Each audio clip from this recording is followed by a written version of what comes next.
D'une manière ou alors de façon basique, c'est quoi bloguer?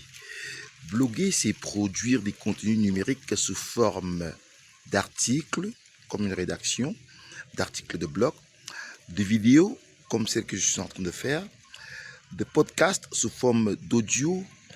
Ceci pour partager ses passions, ses expériences, ses compétences, son savoir-être, son savoir-faire, afin d'impacter ou alors de partager ces expériences pour montrer aux autres ce qu'on connaît comme savoir-faire, comme savoir-être, comme connaissance, comme compétence et ce qu'on a déjà eu à faire comme expérience afin simplement d'impacter, d'inspirer les autres. Voilà c'est quoi bloguer.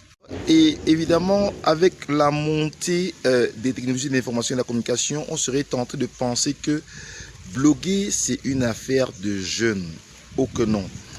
Bloguer concerne toutes les compétences, tous les domaines d'activité de l'économie, tous les secteurs entièrement impliqués dans une communication orientée vers une cible bien particulière. Qu'on soit professeur agrégé, qu'on soit ingénieur, docteur, doctorant et tout ce que vous voulez, qu'on soit artisan, éleveur, qu'on soit simplement acteur de l'agriculture ou acteur du tourisme, qu'on soit simplement agent pastoral, il est important de bloguer pour communiquer sur ce qu'on est et sur ce qu'on fait.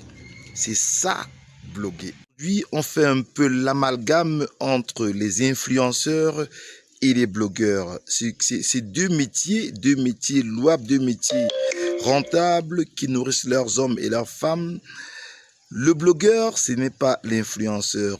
L'influenceur peut aussi être blogueur et le blogueur peut être influenceur afin d'attirer l'attention sur son blog et son écosystème. Le blog est au centre de l'écosystème avec une chaîne YouTube, une page Facebook, un compte Instagram, un compte LinkedIn, un compte TikTok et tout ce que vous voulez.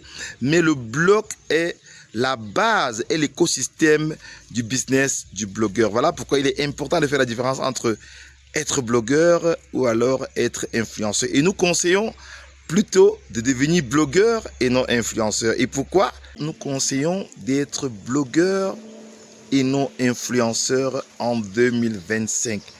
Simplement parce qu'il y a une grande montée du numérique, grande montée de connectivité, grande montée de la dématérialisation des services publics, des services de tout genre. Tout le monde est orienté vers la connectivité, vers le net.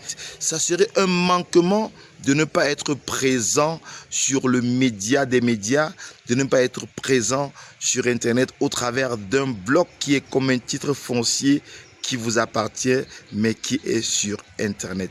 Voilà pourquoi nous conseillons de devenir blogueur et non influenceur.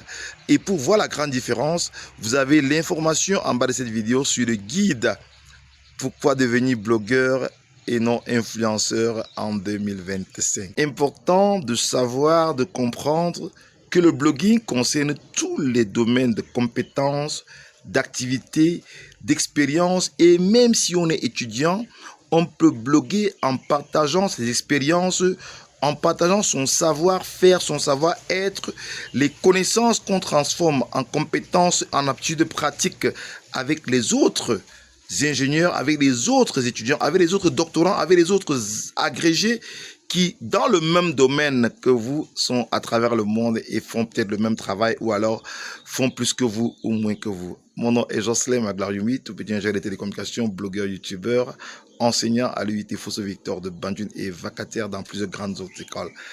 Cliquez sur le bouton pour commander le guide « Pourquoi devenir blogueur et non influenceur ». Ciao, à très bientôt les amis.